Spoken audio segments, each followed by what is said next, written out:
ભાવનગરના રાણીકા વિસ્તારમાં બે જૂથ વચ્ચે બોલાચાલી થતાની સાથે પથ્થરમારો અને માથાકૂટ થવા પામી હતી। આ બાબતે ઉગ્ર ઝપાઝપીના વલણો પણ જોવા મળ્યા હતા। તાત્કાલિક અસરથી પોલીસ ઘટના સ્થળે પહોંચી અને રાયોટનો ગુનો દાખલ કરી બંને જૂથના જે આરોપીઓ છે તેમને અટકાયત કરવા માટેના ચક્રો ગતિમાન કરાયા।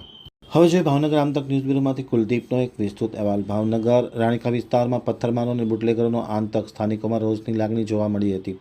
ભાવનગરના રાણીકા જૂના કુંભારવાડા હેઠળ ના વિસ્તારમાં મોડી રાત્રે અશાંતિનો માહોલ જોવા મળ્યો હતો। કોઈ બાબતે અંગત માથાકૂટ થતાં સમાધાન માટે આવેલા પરિવારના સભ્યો વચ્ચે ઉગ્ર ઝપાઝપી અને મારામારી જેવા બનાવો થયા હતા। ત્યારબાદ ભૂપતભાઈ, રામજીભાઈ, વિજયભાઈ, ચંદુભાઈ, વનરાજભાઈ સહિતના શખ્સોએ આખા ઘરને સાથે મળીને પથ્થરમારો શરૂ કર્યો હતો। આ શખ્સો ગલીમાં ગેરકાયદે બાંધકામ કરી પાછળના દરવાજા બ્લોક કરી અને દબાણ કરતા હોવાની ફરિયાદ પણ ઉઠવા પામી હતી। ઘટનાને પગલે વિસ્તારના લોકોમાં અજંપાભરી લાગણી જોવા મળી હતી। તાત્કાલિક અસરથી ભાવનગર પોલીસે રાયોટનો ગુનો દાખલ કરી આરોપીની અટકાયત કરવા માટેના ચક્રો ગતિમાન કર્યા હતા।